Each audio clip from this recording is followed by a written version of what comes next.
नमस्कार, स्वागत है आपका डीडी राजस्थान के खास कार्यक्रम चर्चा में पर। हर हफ्ते लेके आते हैं हम आपके लिए समसामयिक विषयों पर ये खास कार्यक्रम। जैसे कि आप जानते हैं, भारत का पाकिस्तान के विरुद्ध हमेशा से एक कड़ा संदेश रहा है। भारत ने हमेशा वैश्विक स्तर पर आतंकवाद की निंदा की है। आज आतंकवाद के विरुद्ध भारत के बढ़ते कदम को लेकर हम लेके आए हैं खास कार्यक्रम। हमारे साथ मौजूद हैं हमारे खास अतिथि विक्रांत सिंह जी। सर, बहुत बहुत स्वागत है आपका हमारे इस कार्यक्रम में। विक्रांत जी अंतर्राष्ट्रीय मामलों पर अपनी खासा जानकारी रखते हैं। सर, बात की जाए आतंकवाद की तो कहा जाता है और माना भी जाता है कि पाकिस्तान के गठन के साथ ही भारत में जो आतंकवादी गतिविधियां हैं उनकी शुरुआत हुई। आपका क्या कहना है? देखिए, पाकिस्तान का जो गठन हुआ था वो भारत के सांप्रदायिक विभाजन पे हुआ था। धर्म के आधार पर भारत का विभाजन हुआ था। टू नेशन थ्योरी जो सर इकबाल ने दी थी, उसके बाद मोहम्मद अली जिन्ना और मुस्लिम लीग ने उसको आगे बढ़ाया और वहाँ जो एक नफ़रत के बीज बोए गए, वो जो एक दीवार, गहरी खाई क्रिएट हो गई, वो आज तक पूरी पट नहीं पाई है। पाकिस्तान जो है वो एक नफ़रत और हिंसा पर बना हुआ देश है और इसीलिए बहुत से जो अंतर्राष्ट्रीय विशेषज्ञ हैं उसको फेल्ड स्टेट की संज्ञा भी देते हैं, क्योंकि वहाँ सत्ता के सूत्र राजनीतिक लोगों के हाथ में कम और सेना के हाथ में अधिक रहे हैं। अगर हम वहाँ का लोकतांत्रिक इतिहास देखें तो पिछले 70 साल में लगभग आधे से अधिक समय तक वहाँ पे मिलिट्री रूल रहा है। पहले वहाँ अयूब खान रहे हैं, फिर याह्या खान रहे हैं, उसके बाद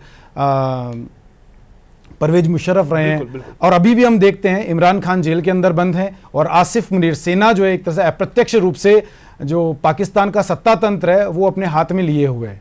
बिल्कुल। अगर हम बात करें विक्रांत जी, जो लगातार पाकिस्तान और भारत के युद्ध हुए, चाहे हम 48 से लेकर 99 तक जो युद्ध हुए और बहुत सारे आतंकवाद के खिलाफ जो भारत का जो नजरिया रहा है, भारत ने लगातार जो आतंकवाद के खिलाफ आवाज उठाई है, उसकी भूमिका पर आप क्या कहना चाहेंगे? देखिए, भारत में आतंकवाद एक प्रॉक्सी वॉर है जो पाकिस्तान ने भारत के विरुद्ध छेड़ रखा है और लोग कहते हैं कि 80 के दशक में शुरू हुआ, लेकिन मुझे इसकी जो जड़ें हैं वो 1948 में नजर आती है, जब पश्तून जो ट्राइबल मिलिशिया था उसके साथ मिलकर के पाकिस्तान ने कश्मीर पर आक्रमण किया था। उस वक्त महाराजा हरि सिंह कश्मीर के प्रमुख हुआ करते थे और कश्मीर ने निर्णय लिया था, वो एक रियासत थी कि हम ना भारत के साथ जाएंगे ना पाकिस्तान के साथ जाएंगे। उसके बाद हरि सिंह ने इंस्ट्रूमेंट ऑफ एक्सेशन साइन किया था और उसके बाद भारत उनकी हेल्प करने के लिए गया था, क्योंकि अब कश्मीर भारत का अंग था। और उसके बाद हमने एक पाकिस्तानी सेना को बहुत पीछे धकेल भी दिया था। 2/3 ऑफ पाकिस्तान जो कश्मीर है वो हमारे पास था और 1/3 ऑफ जो जम्मू एंड कश्मीर है वो पाकिस्तान के पास है। लेकिन वो इशू यूनाइटेड नेशन में चला गया और वहीं पर यह तय हुआ कि ये जो है इसी को सीज फायर लाइन मान लिया जाए, तो हमने उसको सीज फायर मान लिया। वो लाइन ऑफ कंट्रोल था, वो आज तक मान्य था। लेकिन अभी पाकिस्तान ने शिमला समझौते को अब खारिज कर दिया, तो आज के डेट में हमारे पास कोई लाइन ऑफ कंट्रोल नहीं है। तो भारत अब स्वतंत्र है पाकिस्तान पीओके की तरफ जाने के लिए। बिल्कुल, क्योंकि अगर हम जो जिस प्रकार से लगातार जो भारत में आतंकी हमले हुए, विक्रांत जी, मानना है कि मुख्य रूप से जो इन हमलों के कारण थे, जो इनके पीछे प्रायोजन था, वो कश्मीर का मुद्दा माना गया। राज्य प्रायोजित आतंकवाद के ऊपर आपके क्या विचार हैं? देखिए लक्ष्य जी, 4 वॉर हुए हैं अभी तक, 1948, 1965, 1971 और 1999। उसमें 71 को छोड़ के बाकी तीनों वॉर जो है कश्मीर के लिए पाकिस्तान ने किए हैं। 48 में उनको मुंह की खानी पड़ी, 65 के अंदर उनको मुंह की खानी पड़ी, 99 के अंदर कारगिल वॉर के अंदर हम देखते हैं किस तरह से उनको मुंह की खानी पड़ी, और 71 के अंदर बांग्लादेश जो कि ईस्ट पाकिस्तान हुआ करता था, वहां पर जिस तरह की एट्रोसिटीज, जिनोसाइड और मैसेकर्स हो रहे थे, नरसंहार हो रहा था, उसके अगेंस्ट वहां मुक्ति वाहिनी करके हुए और जो बांग्लादेश के लोग थे उन्होंने शेख मुजीबुर रहमान के नेतृत्व में अपने आप को एक स्वतंत्र देश घोषित कर लिया था, स्वतंत्रता की घोषणा कर दी थी। और भारत के ऊपर लगभग 1 करोड़ उस वक्त रिफ्यूजीज यहां आ गए थे, बहुत बड़ा आर्थिक भार हो रहा था। और साथ ही में पाकिस्तान ने जो राजस्थान वाला बॉर्डर है यहां पर उन्हें एयर स्ट्राइक भी कर दी थी, तो मजबूरन हमें वॉर में जाना पड़ा। लेकिन 71 के अंदर ही मात्र 13 दिन के अंदर हमने उनको हरा दिया था। आपने एक वो फेमस चित्र देखा होगा जहां लेफ्टिनेंट जनरल अरोड़ा हैं और उधर जनरल नियाजी खान उसको साइन कर रहे हैं। उन्हीं जनरल नियाजी के बेटे अब इमरान खान है, और वहां इतना शर्म का इशू है कि इमरान खान अपने पिता का सरनेम भी अपने साथ में नहीं लगाते। इन सारे सीधे प्रत्यक्ष वॉर के अंदर, प्रत्यक्ष युद्धों के अंदर पाकिस्तान को यह समझ में आ गया कि हिंदुस्तान से सीधे लड़ाई में जीता नहीं जा सकता। तो 80 के दशक में अंदर पहले पंजाब में और उसके बाद कश्मीर के अंदर उसने आतंकवाद को प्रोत्साहन देना शुरू किया। कश्मीर के हालात के बारे में हम सब जानते हैं कि वहां किस तरह से पाकिस्तान प्रायोजित जो आतंकवाद था उसने किस तरह से खून की नदियां बहाई है, लेकिन वो केवल कश्मीर तक सीमित नहीं थे। दिल्ली में भी संसद पर आतंकवादी हमला हुआ है, मुंबई में आतंकवादी हमला हुआ है, और भारत में जगह जगह रघुनाथ मंदिर में, अक्षरधाम मंदिर के ऊपर आतंकवादी हमले हुए। उन सभी आतंकवादी हमलों की जड़ें कहीं ना कहीं पाकिस्तान में जाती है। और हमने देखा भी है, वर्ल्ड ट्रेड सेंटर के ऊपर जब अटैक हुआ था तो ग्लोबल टेररिस्ट, जिसकी पूरी दुनिया, अमेरिका जिसको ढूंढ रहा था, वो ओसामा बिन लादेन भी पाकिस्तान में मिला है। इसीलिए आज दुनिया में पाकिस्तान को टेरर फैक्ट्री बोला जाता है, टेररिस्तान बोला जाता है, आतंकिस्तान बोला जाता है, क्योंकि आतंक दुनिया में कहीं भी हो उसकी जड़ें पाकिस्तान में मिलती है। परंतु जो हम, ये तो बात रही जड़ों की विक्रांत जी, अगर हम बात करें गत समय की, गत वर्षों में देखा जा सकता है कि जो भारत है उसने आतंकवाद के खिलाफ पे मुखर होकर वैश्विक मंच पे और विश्व शांति के लिए लगातार अपनी बात रखी है। इस पे आप क्या भी कहना चाहेंगे? देखिए, भारत ने आतंकवाद के लिए अपने रुख में परिवर्तन किया है जी, और वो परिवर्तन मुझे लगता है कि एक सकारात्मक है। अब हम बहुत मुखर हैं, आतंक की केवल भर्त्सना नहीं करते, हम एक्शन भी लेते हैं। उरी हुआ था, पुलवामा हुआ था, हमने सर्जिकल स्ट्राइक की है, एयर स्ट्राइक की है और पाकिस्तान को कड़ा जवाब भी दिया है। इतना अब उनको समझ में आ गया है कि अब भारत सहन नहीं करेगा, घर में घुस करके मारेगा। उसके बाद भी अब वापस जो अभी पहलगाम में हरकत हुई है, और उससे एक दिन पहले जो वहाँ के आर्मी चीफ थे उनके आसिम मुनीर, उन्होंने एक बड़ा ही हेट स्पीच दिया था भारत के खिलाफ, हिंदुओं के खिलाफ, टू नेशन थ्योरी की उन्होंने बात की थी। देखिए, वहाँ क्या है ना, पाकिस्तान का अस्तित्व टू नेशन थ्योरी पे, जब अगर टू नेशन थ्योरी को हम रिजेक्ट कर देते हैं तो पाकिस्तान के अस्तित्व के ऊपर प्रश्न चिन्ह लग जाता है। इसलिए वहां के जो राजनेता है, वहां के जो सत्ता तंत्र है, वो बार बार टू नेशन थ्योरी की बात करता है, और अभी भी उन्होंने यही किया। और उसके जस्ट बाद पहलगाम अटैक हुआ है, और इस बार भी मुझे पूरा भरोसा है जिस तरह से पूरी दुनिया भारत के साथ आकर खड़ी हुई। और देखिए, एक बड़ा अद्भुत मौका है कि भारत का पूरा विपक्ष एकजुट हुआ है, भारत की जनता सारी एकजुट है, और मुझे लगता है यह सही समय है जब आतंकवाद की जड़ों के अंदर करारा अंतिम प्रहार किया जाए। देखिए, बिल्कुल हम आतंकवाद की बात कर रहे हैं, आपने अभी टू नेशन थ्योरी की बात करी, हमारे दर्शकों को बताना चाहेंगे हम कि टू नेशन थ्योरी क्या है? देखिए, टू नेशन थ्योरी के अंदर ये सर इकबाल ने ये प्रपोज किया था, और उसके बाद मोहम्मद अली जिन्ना और मुस्लिम लीग ने इसको आगे बढ़ाया। उन्होंने कहा कि हिंदू और मुसलमान साथ नहीं रह सकते, तो मुस्लिमों के लिए अलग राष्ट्र की मांग की गई, और उस अलग द्विराष्ट्र सिद्धांत जो दिया गया था, टू नेशन थ्योरी दी गई थी, और उसको फिर बाद में लास्ट में डायरेक्ट एक्शन डे भी हुआ था 1946 में, उसके बाद उसको एक्सेप्ट किया गया और भारत का विभाजन हुआ। बिल्कुल, अगर हम बात करें, क्योंकि हम आज की बात कर रहे हैं, आज के भारत में जिस प्रकार से जो आतंकवाद के खिलाफ भारत का जो रुख है, सार्क एक जो अहम संगठन है, वैश्विक संगठन है, और भी जो वैश्विक संगठन है उनकी आतंकवाद के खिलाफ, क्योंकि भारत उनका एक बेजोड़ मेंबर भी है, सदस्य भी है, और उसके माध्यम से जो वैश्विक आतंकवाद है उसके खिलाफ भारत अपनी आवाज उठा रहा है। इनका क्या भूमिका देखिए, है? भारत अपनी भूमिका को बहुत अच्छे से समझता है और एक जिम्मेदार देश है। वैश्विक शांति के लिए हमने हमेशा प्रयास किए। यूनाइटेड नेशन में पीस कीपिंग फोर्स में सबसे बड़ा योगदान, सबसे बड़ा कंट्रीब्यूशन भारत का है जी। उसके अलावा यहाँ दक्षिण एशिया के अंदर भी एक बड़े भाई की तरह हमने हमेशा बड़ा दिल रखा है, और सार्क की स्थापना से लेकर के फ्री ट्रेड एग्रीमेंट साफ्टा तक हमने हमेशा अपना दिल बड़ा रखा है। लेकिन वहां भी पाकिस्तान अपनी हरकतों से बाज नहीं आया था। सार्क के अंदर हमने जब भी एक कंसेंसस बनाने की कोशिश की, हमने सोचा, अटल बिहारी वाजपेयी जब लाहौर डिक्लेरेशन के लिए गए थे तो उन्होंने कहा भी था कि हम अपना मित्र बदल सकते हैं लेकिन अपना पड़ोसी नहीं बदल सकते। तो हमने इस चीज को स्वीकार किया कि जो हमारे पड़ोसी, उनके साथ हमारे अच्छे संबंध रहने चाहिए, और नेबरहुड फर्स्ट, पड़ोसी प्रथम की हमारी विदेश नीति का एक स्तंभ भी है, हम उसका सम्मान भी करते हैं। लेकिन सार्क के अंदर भी पाकिस्तान ने एक हॉस्टाइल रवैया, एक शत्रुतापूर्ण रवैया भारत के लिए हमेशा रहा, और आज सिचुएशन ये है कि सार्क मृतप्रायसा है, साफ्टा भी मृतप्रायसा है। यूनाइटेड नेशंस के अंदर जब जब भी हम सिक्योरिटी काउंसिल के अंदर अस्थायी मेंबर बने, हमने पुरजोर तरीके से आतंक के खिलाफ एक वैश्विक लड़ाई का आह्वान किया है। FATF जो फाइनेंशियल एक्शन टास्क फोर्स है, उसके हम फाउंडर मेंबर हैं, और इसी FATF ने पाकिस्तान को लगभग 7-8 साल तक ग्रे लिस्ट में डाल करके रखा, और ये पाकिस्तान को बहुत चेतावनियां भी दी गई कि वो आतंक को जो फंडिंग है उसको बंद करे, जो टेररिस्ट ऑर्गेनाइजेशंस की धरती पर फल फूल रहे हैं उसके ऊपर लगाम लगाए। बिल्कुल, पहलगाम में जो हाल ही में हमला हुआ, जो गतिविधि हुई, उसको लेकर न केवल भारत बल्कि पूरा विश्व चिंतित है।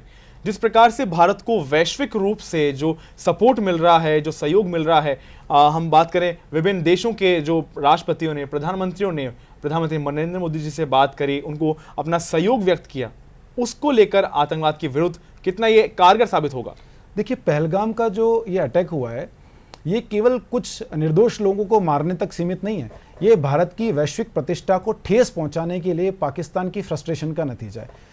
अगर आप टाइमिंग देखेंगे उस वक्त उपराष्ट्रपति जेडी वेंस भारत आए हुए थे जी। उससे कुछ समय पहले ही फरवरी में तुलसी गेबार्ड यहाँ आके गई थी।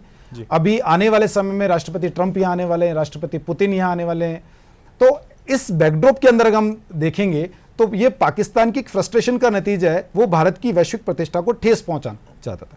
दूसरी तरफ पाकिस्तान की अंदरूनी राजनीति भी बड़ी कॉम्प्लेक्स हो गई है। जो उनका लोकप्रिय चेहरा है इमरान खान, वो जेल के अंदर बैठे हैं, और जो वहां सरकार है वो जनता के सामने बड़ी अप्रासंगिक हो गई है। और हमें पता है कि जो आर्मी है उसके अगेंस्ट भी बहुत गुस्सा वहां के लोगों में दिखाई देता है। जिस तरह से बलूचिस्तान लिबरेशन आर्मी वहां काम कर रही है, खैबर पख्तूनवा जो है वहां पे भी अब असंतोष के स्वर हैं, पीओके के अंदर असंतोष के स्वर हैं, सिंध के अंदर असंतोष के स्वर है। तो ये एक ऐसा टाइम आ गया जब पाकिस्तान डिसइंटीग्रेट हो सकता है। तो अंदरूनी मुद्दों से ध्यान हटाने के लिए ये एक हरकत की गई है ताकि एक छोटा मोटा कॉन्फ्लिक्ट हो और पाकिस्तान की जनता और पाकिस्तान का सारा तंत्र यूनाइटेड हो जाए और मुद्दों से ध्यान हटा दिया जाए। लेकिन अभी भारत के साथ पूरा वैश्विक समाज है। अब भारत वो पहले वाला भारत नहीं रहा। अब वैश्विक समाज में हमारी धमक है। यूएसए राष्ट्रपति डोनाल्ड ट्रंप ने प्रधानमंत्री मोदी से बात की है। हमारे रशिया जो पुतिन है उन्होंने प्रधानमंत्री मोदी जी से बात की है। हमारे जो फॉरेन मिनिस्टर हैं, विदेश मंत्री जयशंकर जी, उन्होंने लगभग 55 देशों के जो डिप्लोमेट्स हैं उनसे बात करके भारत के स्टैंड को बहुत क्लियर किया है। पहलगाम जो अटैक हुआ है उसकी पूरी ब्रीफिंग करी है। ये एक नॉर्मल चीज नहीं है। इसका मतलब भारत तय कर चुका है कि इस बार जो कुछ भी होगा बड़ा होगा और अंतिम प्रहार होगा। बिल्कुल, क्योंकि पहलगाम हमले के बाद में जैसे हम जानते हैं सीसीएस की मीटिंग बैठी, प्रधानमंत्री मोदी की अध्यक्षता में जो मीटिंग हुई उसमें अनेक फैसले लिए गए। जो 5 मुख्य फैसले लिए गए उसको लेकर आपका क्या विचार है? कितने ये कारगर साबित हैं? कितनी जो आतंकवाद है उसके विरुद्ध ये एक बड़ा प्रहार साबित होंगे? देखिए, उसमें सबसे महत्वपूर्ण जो फैसला था वो था सिंधु जो नदी जल समझौता था उसे निरस्त करने का। और देखिए, वो समझौता 1960 में हुआ था, भारत और पाकिस्तान ने किया था, वर्ल्ड बैंक की मध्यस्थता से किया था। उसमें एक लाइन साफ लिखी थी कि सौहार्दपूर्ण वातावरण के रहते। बिल्कुल, जब सौहार्दपूर्ण वातावरण नहीं है तो संधि अपने आप ही निरस्त हो गई। दूसरी चीज, उसकी वैलिडिटी पे हमेशा कभी कभार क्वेश्चन मार्क भी लगते रहते हैं कि वो जो संधि है उसको सुप्रीम कोर्ट में भी एक पिटीशन के अंदर चैलेंज किया गया था कि इसके ऊपर राष्ट्रपति के कभी साइन नहीं हुए। अब मुझे उसके बारे में कंफर्म नहीं है, लेकिन सुप्रीम कोर्ट के अंदर ये पिटीशन लंबित है। अब इसी दरमियान उसमें एक और चीज, 3 नदियां जो थी पश्चिम वाली वो पाकिस्तान को मिली और पूर्व वाली भारत को मिली। उसमें से 80% पानी जो झेलम, चिनाब और सिंधु का था वो पाकिस्तान को मिल रहा था। 20% पानी जो रावी, सतलुज और व्यास का था वो भारत को मिल रहा था। तो अपने आप में ये जो संधि थी यह भारत के पक्ष में कतई नहीं थी। अभी जम्मू कश्मीर के जो चीफ मिनिस्टर हैं उमर अब्दुल्ला, उन्होंने भी एक बयान दिया है कि ये जो संधि थी ये जम्मू कश्मीर के हितों के खिलाफ थी। उस वक्त जो संधि की गई थी उसमें भारत अच्छे से नेगोशिएशन नहीं कर पाया। 2023 में भी हमने भारत को नोटिस दिया था कि इस संधि पर हमें वापस से बात करनी चाहिए। 2024 में भी हमने नोटिस दिया था, लेकिन पाकिस्तान ने उसके ऊपर कोई सकारात्मक जवाब नहीं दिया। जो 20% हमारे हिस्से का पानी था हम उसका भी पूरा उपयोग नहीं कर पाए, जबकि एक वहीं पंजाब और राजस्थान के अंदर हम पानी की कमी से, किल्लत से जूझ रहे हैं। तो मुझे लगता है कि इस नदी जल समझौते को निरस्त कर देना एक शानदार निर्णय रहा है और इससे पाकिस्तान की कमर टूट जाएगी, क्योंकि पाकिस्तान की अर्थव्यवस्था वैसे ही पंगु हो चुकी है। क्योंकि जो पानी है वो एक बहुत ही इंपॉर्टेंट सोर्स है। क्या हम चाहे एग्रीकल्चर की बात करें, कृषि की बात करें या और भी जो हम औद्योगिक क्षेत्र की बात करें, Pakistan mostly agri based nation है। वहां की जो इकोनॉमी है वो कृषि आधारित है। तो अगर वहां पर पानी की किल्लत होती है तो पंजाब और सिंध के अंदर जो वहां कृषक जो खेती का बोए जाने वाला एरिया है उसके ऊपर बहुत बड़ा फर्क पड़ेगा। वहीं बात करें जो बाकी के फैसले हैं, जो वीजा को लेकर भारत ने फैसला लिया है, जो इमिग्रेंट्स को लेकर जो फैसला है, उनका क्या असर पड़ने वाला है विक्रांत जी? देखिए, जिस तरह के ये जो फैसला लिया गया तो उससे लग रहा है कि भारत इस बार एक लंबी लड़ाई के लिए तैयार है। और पाकिस्तानी नागरिकों यहाँ होना ना तो पाकिस्तानी नागरिकों के लिए भी सुरक्षा का वो था, और साथ ही सुरक्षा का प्रश्न तो था ही। बिल्कुल। और दूसरा ये भी संभावनाएं हो सकती थी कि वो कोई इंटेल यहाँ से पाकिस्तान को देते। तो जब हम एक ऐसी स्थिति में आकर के खड़े हैं, जब हम एक निर्णायक दौर की लड़ाई लड़ रहे हैं, तब हम किसी तरह का रिस्क नहीं ले सकते। मुझे लगता है ये भी एक भारतीय इंटेलिजेंस जो था उसका बहुत अच्छा निर्णय। मुझे लगता है कि जो ये निर्णय है, जो इमिग्रेंट्स को लेकर निर्णय है, वीजा को लेकर निर्णय है, इसमें ना केवल जो भारत पाकिस्तान की बात है, परंतु एक भारत का एक दृष्टिकोण में नजर आता है कि जो जनता है, जो आम जनता है, उनका नुकसान ना हो युद्ध के मद्देनजर या किसी भी हमले के मद्देनजर, चाहे वो आतंकवाद की बात हो या दो देशों की बात हो, उसके मद्देनजर आम जनता उसको सफर ना करे, उसमें आम जनता किस प्रकार से परेशान ना हो या उसके निर्दोषों की किस प्रकार से कोई परेशानी का सामना ना करने पड़े। क्या आपको लगता है ये दृष्टिकोण भी अहम है? देखिए, भारत हमेशा मानवतावादी दृष्टिकोण रखता है, उसकी विदेश नीति के अंदर मानवतावादी दृष्टिकोण हमेशा हमेशा प्रभावी रहा है और प्रमुख प्राथमिकता के साथ रहा है। अभी अभी देखिए, कल आज का ही एक न्यूज़ है, अफगानिस्तान जहां तालिबान का शासन है वहां पर हमने वैक्सीन्स भेजी थी जब कोविड आया था। उसके अलावा अभी भी हमने काफ़ी दवाइयां वहां भेजी है और उसका नतीजा ये है कि आज ही भारत के जो विदेश मंत्रालय के एक डिप्लोमेट्स हैं वो अफगानिस्तान के विदेश मंत्री से मिलने भी गए। अफगानिस्तान से भी हमारे अब अच्छे संबंध वहां पर बन रहे हैं। तो हम इतना मानवतावादी दृष्टिकोण रखते हैं। यहाँ पर भी जो पाकिस्तानी इमिग्रेंट्स आए हुए थे, प्रवासी आए हुए थे, उनको हमने नोटिस दिया है कि आप समय से चले जाए, क्योंकि पूरे देश में गुस्सा है, कोई भी असामाजिक तत्व उस परिस्थिति का फायदा उठा सकता है। तो मुझे लगता है कि पाकिस्तानी नागरिकों के हित में लिया गया फैसला है कि वो देश छोड़कर के अपने देश वापस चले जाएं। जिस प्रकार से लगातार जो भारत पहलगाम हमले के बाद में आतंकवाद के लिए अब बिल्कुल कड़ी कार्रवाई कर रहा है, वैश्विक रूप से भी हमने बात करी कि इसको न केवल मुखर होकर सपोर्ट मिल रहा है, सहयोग मिल रहा है, अपितु जो वैश्विक नेता हैं वो भी अब उनका भी विचार है कि आतंकवाद को एक कड़ा संदेश देने का समय है। क्या कहना चाहेंगे आप? जी, यूके की पार्लियामेंट में डिस्कस हुआ है पहलगाम, और वहाँ के जो सांसद थे उन्होंने भारत का समर्थन किया है, फ्रांस समर्थन कर रहा है, इजराइल ने खुल करके समर्थन किया है, USA, Australia, Japan, even China भी, हालांकि उसने समर्थन नहीं किया लेकिन वो भी वेट एंड वॉच की स्थिति में है। वो पाकिस्तान के साथ उतनी शिद्दत से नहीं गया जितना उनके क्लोज रिलेशंस हैं। तो ये वैश्विक रूप से तो भारत ने आज पाकिस्तान को अलग थलग कर दिया है। और रही बात कि हमने स्टेप्स किस तरह के लिए हैं, देखिए भारत इस बार ऑल आउट वॉर के अंदर जाना चाह रहा है, मुझे ऐसा लग रहा है, क्योंकि आईएनएस विक्रांत और आईएनएस सूरत को उन्होंने अरेबियन सी में जो अरब सागर उसके अंदर उतार दिया है। अभी 2 दिन पहले ही आईएनएस सूरत से एक मिसाइल का परीक्षण भी किया गया था।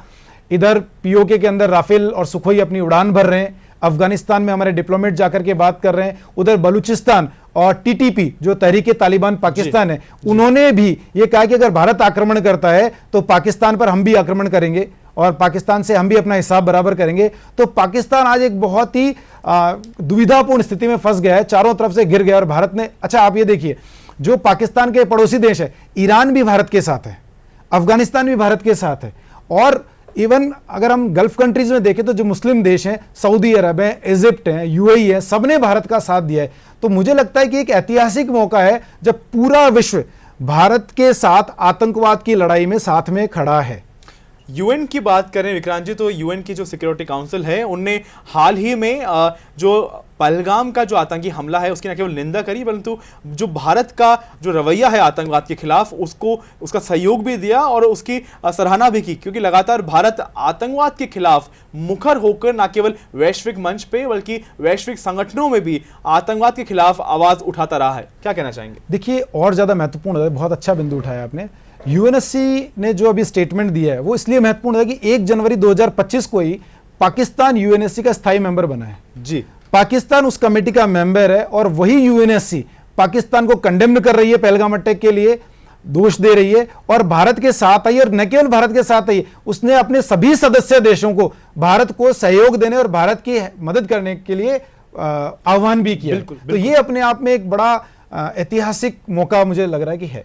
आतंकवाद के खिलाफ और आतंकवाद की लड़ाई में जो कुछ जो वैश्विक कुछ जो लीडर्स हैं, जो देश हैं, जो वैश्विक लीडर्स हैं, चाहे हम अमेरिका की बात करें, चाइना की बात करें, उनकी बात अहम हो जाती है, क्योंकि शायद टेरर फंडिंग एक अहम जो रोल निभाता है, क्योंकि आतंकवाद जो पूरे न केवल भारत का चिंता का विषय है, भारत के लिए चिंता का विषय है, अभी तो पूरे विश्व के लिए चिंता का विषय है। तो टेरर फंडिंग के बारे में आप क्या कहना चाहेंगे? जी देखिए, पाकिस्तान के अंदर सारे टेररिस्ट ऑर्गेनाइजेशंस वहाँ हैं, वहाँ जो टेररिस्ट ऑर्गेनाइजेशंस हैं उनके जो नेता हैं वो खुलेआम घूमते हैं। हम हाफिज़ सईद के वीडियो देख सकते हैं, हाफिज़ सईद को किस तरह से वहाँ का पूरा सरकारी अमला, वहाँ का सैन्य अमला किस तरह से उसको प्रोटेक्शन देता है, ये हम देख सकते हैं। दाऊद इब्राहिम वहाँ है, ये हमें पता ही है। वहाँ पे और सारे आतंकवादी खुलेआम, मैंने अभी भी बताया था कि वहाँ उसामा बिन लादेन भी मिला था। तो पाकिस्तान जो है वहाँ पर तो आतंकी वीआईपी ट्रीटमेंट लेते हैं और वहाँ पर जो फंडिंग है उनकी वो भी वहाँ पे उनको दी जा रही है और इसीलिए एफएटीएफ ने उनको ग्रे लिस्ट में डाला भी था। देखिए, भारत की तरफ से हमने हमेशा कोशिश की है, ईमानदार कोशिश की है। देखिए, 1999 के अंदर लाहौर बस यात्रा लेकर के वाजपेयी जी गए थे।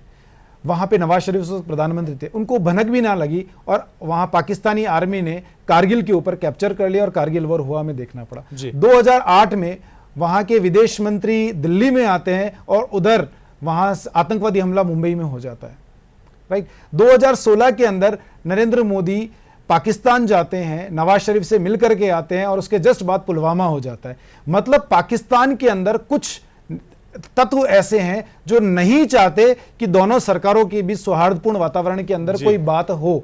वहां का राजनीतिक तंत्र इस मामले में बेबस सा नजर आता है। इसीलिए बहुत सी बार, इसीलिए हमने पिछले कई सालों से पाकिस्तान से सारे डिप्लोमेटिक चैनल की जो बातचीत थी वो बंद कर दी थी, क्योंकि जब भी हमसे पूछा जाता था तो हम कहते हैं हम बात करें किससे, क्योंकि पाकिस्तान के अंदर ऐसी एक विकेंद्रित सी व्यवस्था बन गई थी कि सत्ता का सूत्र किसके हाथ में बड़ा अस्पष्ट हो गया था कि डेमोक्रेसी व नाम के लिए अब सत्ता वहां पे कट्टरपंथी लोग चलाते हैं, टेररिस्ट ऑर्गेनाइजेशन चलाते हैं, सेना चलाती है, या आईएसआई जो दुनिया की एक बदनाम इंटेलिजेंस एजेंसी है वो चलाती है। बड़ा अस्पष्ट है। तो ये भारत के लिए भी दुविधापूर्ण स्थिति है कि बात किससे की जाए। हमने बात करके देखी है, लेकिन जब भी हमने बात की है हमें वापस पीठ पर छुरा घोंपा गया है। परंतु जो गत वर्ष है, गत 10 सालों की मैं बात करूं विक्रांत जी, तो प्रधानमंत्री नरेंद्र मोदी जी की सरकार में लगातार आतंकवाद के खिलाफ भारत के द्वारा और भारत के अंदर आतंकवाद के खिलाफ लगातार अनेक पहल की गई, अनेक कार्रवाई की गई।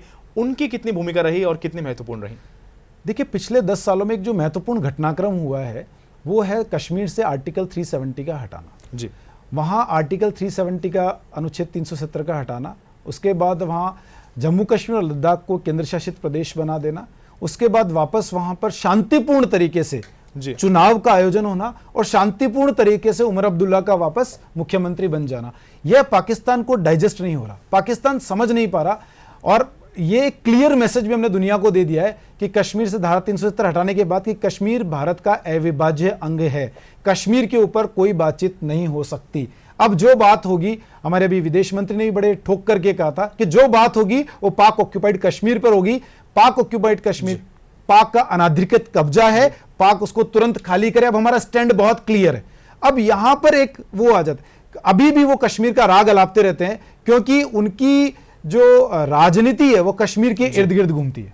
बिल्कुल, जिस प्रकार का माहौल और जिस प्रकार की अभी स्थिति, भारत को जो सहयोग मिल रहा है अंतर्राष्ट्रीय स्तर पे, कहना चाहेंगे क्योंकि जो नागरिक होते हैं देश के वो एक महती भूमिका निभाते हैं। आपको क्या लगता है, क्योंकि आप अंतर्राष्ट्रीय मामलों के विशेषज्ञ हैं विक्रांत जी, एक देश के नागरिक होने के नाते, युवा होने के नाते, जो यहाँ के हमारे देश के नागरिक हैं, वो क्या भूमिका निभा सकते हैं ताकि देश को और संगठित किया जा सके? देश इन जो भ्रांतियां हैं उनमें बंटने के बजाय देश संगठित होकर, एकजुट होकर जो आतंकवाद रूपी जो ये बीमारी है इससे लड़ सके। क्योंकि जिस प्रकार हमने कोरोना में देखा था विक्रांत जी, कोरोना में पूरा देश संगठित हो गया था। उस समय कोई जाति धर्म का भेद नहीं था, उस समय एक देश की भावना थी, कोरोना से लड़ने की भावना थी। आपको क्या लगता है कि अगर आतंकवाद के खिलाफ हम जो भावना हमारे मन में कोरोना के समय थी, वही भावना के साथ अगर हम आतंकवाद के खिलाफ लड़ेंगे तो क्या रिजल्ट रहेंगे?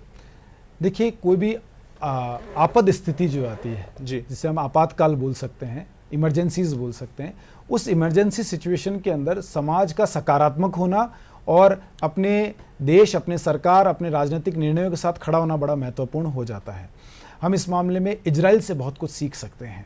इजराइल के अंदर जब भी ऐसी कोई आपदा की स्थिति आती है तो वहाँ लॉ एंड ऑर्डर की सिचुएशंस वहाँ के लोग स्वयं संभाल लेते हैं। तो भारत के अंदर भी जो यहाँ के जो युवा हैं, देखिए वहाँ मैं बहुत आशावान भी हूँ कि मैं अक्सर देखता हूँ कि जब किसी कॉलेज और यूनिवर्सिटीज़ के अंदर राष्ट्रगान चलता है तो उनका अनुशासन देखने लायक होता है।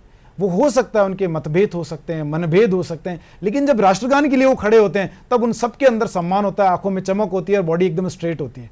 ये दिखाता है कि भारत के युवा जो हैं उनमें अगाध देश प्रेम भरा हुआ है। और जब भी ऐसी स्थिति आएगी, मुझे लगता है अगर युद्ध जैसी कोई स्थितियां आती भी है तो भारत का जो युवा है वो अपनी जिम्मेदारी को बखूबी समझेगा। अब यहाँ पर कुछ चीज़ें हैं जो उनको ध्यान में भी रखनी चाहिए। जैसे आजकल सोशल मीडिया के ज़माने में फेक न्यूज़ एक बहुत बड़ा परेशानी का सबब बन चुका है। तो इस व्हाट्सएप और फेसबुक न्यूज़ से हम थोड़ा सा दूर भी रहें। जो भ्रांति, इस प्रकार की भ्रांतियां फैली जाए, ऐसा कोई कदम ना उठाएं जो हमारी सामाजिक राष्ट्रीय एकता को किसी भी तरह से डैमेज कर सकते हैं, किसी भी तरह से नुकसान पहुंचाए। हमें बड़ा सजग रहना पड़ेगा, समझदार बनना पड़ेगा, गहराई रखनी पड़ेगी और यह मानकर के चलना पड़ेगा कि यह लड़ाई केवल और केवल किसी राजनीतिक नेतृत्व या सैन्य बलों की नहीं है, यह लड़ाई हम में से प्रत्येक की है। हम सब भारतीय हैं और यह भारत की लड़ाई है। बिल्कुल, क्योंकि जिस प्रकार से कोरोना को हमने संगठित होकर एकता के साथ में, राष्ट्र की भावना के साथ में कोरोना को हराया था, जरूरत है कि इस आतंकवाद रूपी बीमारी को भी उसी प्रकार संगठित होकर एकता के साथ में और शांति के जो संदेश है उसके साथ में आतंकवाद के खिलाफ लड़ाई की जाए। बहुत बहुत शुक्रिया विक्रांत जी आपका, आप हमारे कार्यक्रम में पधारे, आपने अपने बहुमूल्य समय निकाला। अगले सप्ताह फिर लौटेंगे हम एक दूसरे विषय के साथ में, नए अतिथि के साथ में। तब तक के लिए दीजिए मुझको इजाजत। नमस्कार।